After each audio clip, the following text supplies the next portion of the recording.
Vamos lá, meus colegas, chegamos na questão 25.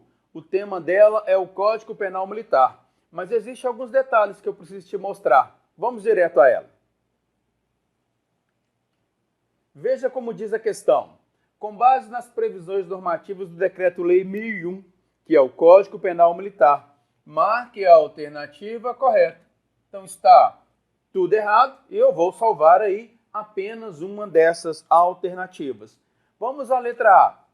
O Código Penal Militar estabeleceu como regra que a Lei Penal Militar não acompanha os militares brasileiros, estaduais ou federais, quando estes se encontrem no cumprimento de sua missão condicional fora do território nacional. Verdadeiro ou falso? A letra A é falsa. Tem uma brincadeira que a gente faz quando ministra a aula de Código Penal Militar, dizendo que o Código Penal Militar acompanha o militar dentro da sua mochila.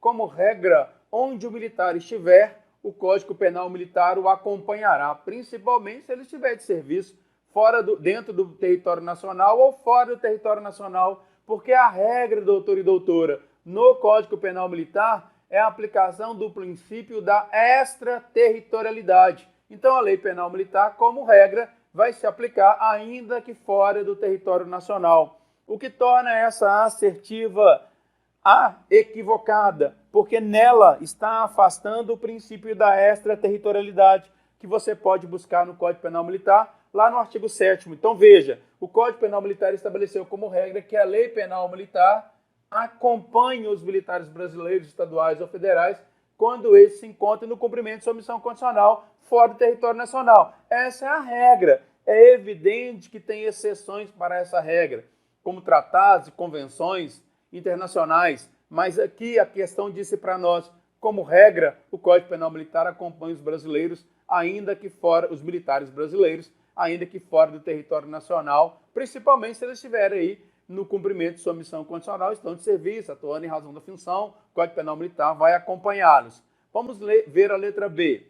No âmbito do Código Penal Militar, somente se considera o local do fato criminoso na área de responsabilidade territorial do militar em serviço? Falso. Aqui nós estamos falando com o pressuposto estabelecido no Código Penal Militar, que é o lugar do crime. E o lugar do crime, segundo o Código Penal Militar, vai ser considerado tanto aquele lugar onde o fato foi praticado, onde a ação criminosa se desenvolveu, seja ela parcialmente, seja ela totalmente, e ainda que, como uma forma de participação, como o Código Penal Militar vai dizer, bem como onde se produziu ou deveria produzir-se o resultado. Então, no que se refere ao local do crime, considera-se o local do crime o lugar onde o fato aconteceu e ainda também o lugar onde o resultado foi produzido. Então, se o lugar onde o resultado foi produzido é um lugar diverso, vai ser considerado o lugar do crime também. Então, veja, apareceu somente interrogação e desconfia. Somente se considera o local do fato criminoso na área de responsabilidade territorial do militar de serviço? Claro que não, hein?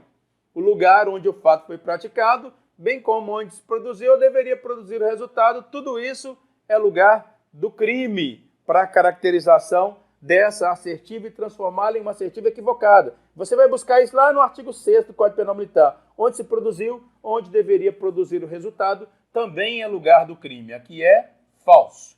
Vamos na letra C. O Código Penal Militar estabeleceu que o tempo do crime será o momento da ação ou da omissão, mesmo que o resultado não ocorra logo após.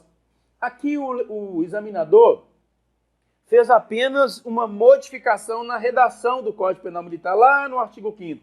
Porque o artigo 5º vai dizer que considera-se tempo do crime o local da ação ou da omissão. Esse é o tempo do crime. Momento da ação ou da omissão, ainda que em outro momento seja o resultado. Então, na hora que você pega aquela análise e olha para cá, você vê que se trata basicamente da mesma coisa. Veja, o Código Penal Militar estabeleceu que o tempo do crime será o momento da ação ou da omissão, ainda que outro seja o momento do resultado. Veja, ainda que o momento do resultado seja um momento diverso. É o que ele colocou depois da vírgula. Mesmo que o resultado não ocorra logo após. O resultado não precisa ocorrer exatamente logo após a conduta delitiva. Pode acontecer no momento futuro posterior. E ainda assim, eu estou caracterizando o tempo do crime, que é o momento da ação ou da omissão. Ali eu marco o tempo do crime, ainda que o momento do resultado seja um momento diverso. Então, a resposta para essa questão é a letra C, que está trabalhando com a perspectiva do tempo do crime. Mas tem um detalhe que você precisa ver, que está na letra D. Veja, no âmbito do Código Penal Militar, os prazos devem ser contados descontando-se o dia do começo. Verdadeira ou falsa essa assertiva? Bom, eu preciso te dizer que no âmbito do Código Penal Militar, os prazos devem ser contados incluindo o dia do começo, o que torna essa assertiva D errada, quando diz assim, os prazos devem ser contados descontando-se o dia do começo? Não, incluindo o dia do começo. Mas como é que eu sei disso? Porque eu conheço o Código Penal Militar lá no artigo 16, e o artigo 16 do Código Penal Militar é que trata dessa questão, o que torna a letra D equivocada. Mas qual é o problema? É que para julgar a letra D, você precisava conhecer o artigo 16 do Código Penal Militar. E talvez você não o conheça por uma razão. Para o CFS 2020, o artigo 16 não está no programa de matérias. Então, entendo eu que eu estou prejudicado na análise da alternativa D em razão dela não estar no meu programa de matérias. Se ela não está no meu programa de matérias, eu não tenho condições de julgar. Se eu não tenho condições de julgar, essa questão ela é passível de recurso. Não quer dizer necessariamente que você vai sair vencedor no seu recurso, mas entendo eu que essa questão cabe recurso em razão da sua alternativa D, que não pode ser julgada pelo candidato, uma vez que a resposta da alternativa D se encontra no artigo 16 do Código Penal Militar. Se você olhar o seu edital, vai do artigo 1º ao 9º, 12, 23, 24 e outros mais para frente. Mas o artigo 16 não está inserido dentro do seu programa de matérias. Então é importante você pensar nisso e eventualmente formular aí alguma tese recursal. Daqui a pouco eu te encontro em mais uma questão. Até lá.